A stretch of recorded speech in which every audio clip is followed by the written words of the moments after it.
YOLO is Blind Faith here, and I guess I'm just gonna do like a be chatting video. This video I'm making is gonna be apps that are half accessible or not accessible at all that really should be accessible, just so you know we can all play them. And these are just certain apps that I've tried and they're just not very accessible, and they're like, no, they should be. So totally should be accessible. It's TikTok. It isn't. It's very, very hard to use. And I don't know. I just think, it's a big, huge, app, famous app and social media-ish type thing. It's just, it's not very accessible. It isn't accessible. And it just doesn't work really well.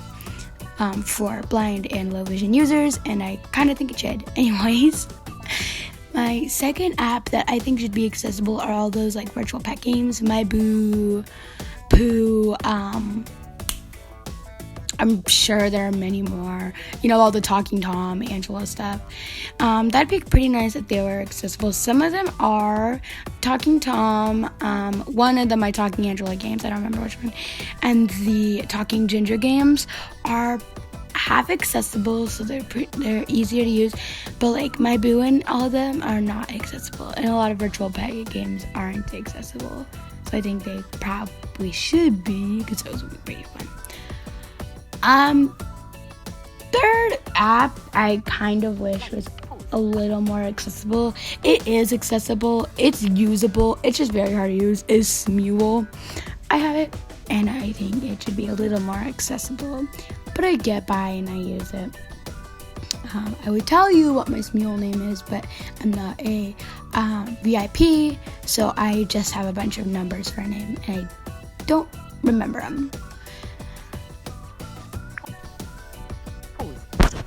Fourth app that I think should be a little more accessible is Wish. Now, a lot of people probably don't use that app, and I can kind of see why. It isn't the best reliable app, but still, it'd be nice to use, and it is not very accessible.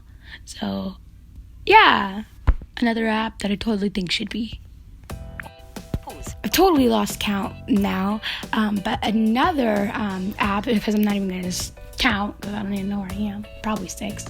Another app that I totally think should be accessible is Roblox, man. That should totally be accessible, and not only because it's a big, huge, famous game with lots of people playing it, also because it's a whole bunch of other games, and it's mostly free. A lot of accessible games that are like Roblox, or a lot of accessible games that just are high action, are, you have to pay a little bit of money for, which I can kind of see because it might be hard to make them accessible, but still, Roblox should totally be accessible. That'd be really cool. Or games like Roblox, like Minecraft and games like that. Thanks for joining me on this mini rant, you guys. I just thought this would be a pretty interesting video to make, kind of switching it up a little. So please click like and subscribe. In the comments, let me know if any of these apps were to come accessible, which one would be your favorite app to, try out or use, or just which one would you use more often. Thanks for watching. Bye.